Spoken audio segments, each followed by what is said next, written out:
Nalalaman kong ito'y tunay pagkat si Kristo'y nasa puso ko.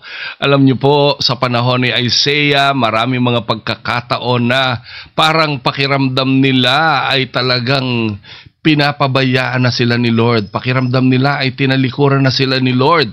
Ito po ay matatagpuan sa Isaiah 8:17. No, ang sabi rito, maghihintay ako kay Yahweh na tumalikod sa sambahayan ni Jacob.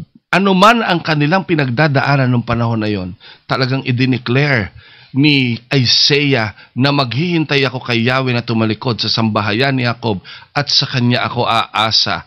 No, sa Ingles, no, basahin natin sa Ingles, ang sabi rito, I will wait for the Lord who is hiding his face from the descendants of Jacob. I will put my trust in him.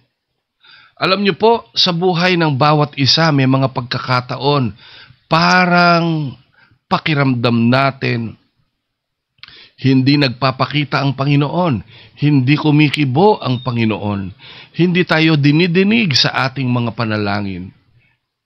Pero alam niyo po, ang ginawa ni Isaiah, sabi niya, I will put my trust in Him.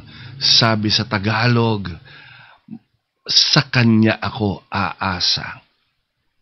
Maraming bagay sa buhay natin na tila parang walang pag-asa, lalo na yung mga may karamdaman.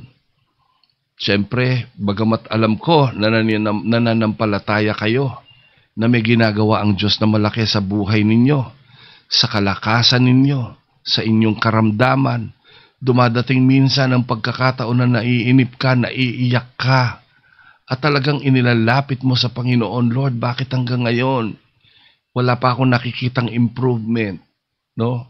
May mga ganong nangyayari. Pero kapatid, hindi aksidente na nanonood at nakikinig ka ngayon. Tulad ni Isaiah, patuloy na i-declare natin, sa Kanya ako aasa.